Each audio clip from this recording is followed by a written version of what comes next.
Morning. Well, things have gone wet again, unfortunately, after a lovely end to January, February. I've got the brolly out. It's all a bit horrible at the moment, but there you go.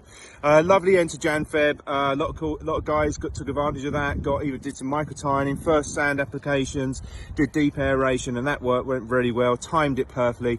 Also allowed them to get the mowers out, reset the golf course, and we had a good 2-week spell after that cold snap in the middle of January, so that was good.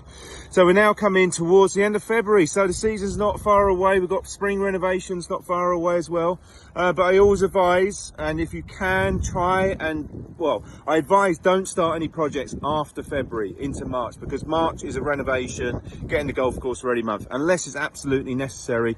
I highly advise, get all your projects started, hopefully completed by the end of Feb, and potentially having a bit of snagging. So that would be my first bit of advice as we come into the middle part of February. But March is really for you golfers. It's really the greenkeepers start getting a bit of momentum. Hopefully the weather's on their side. Can be tricky in March, not always perfect, but yeah, spring renovations are upcoming, starting to work on all surfaces, greens, tees, approaches, and even fairways at that point. So we're getting there, definitely getting there.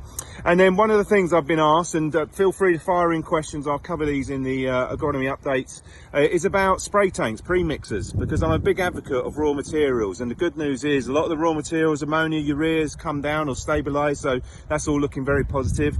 Big fan of raw materials, because remember the grass plant doesn't know where you buy your nitrogen source from. Well, spray tanks, you've got two options. You can either go for an all singing, all dancing fabricated spray tank, which will cost you anywhere from about £6,500 to maybe £10,000.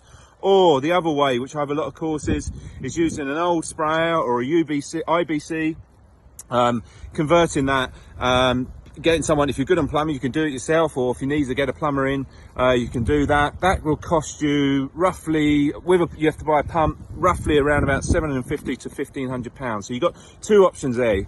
You either fabricate an old sprayer, an IBC, do that yourself, which I've got a lot of clubs doing, that works perfectly well, or you go for the all singing, all dancing, but I highly recommend a pre-mixer if you are using raw materials.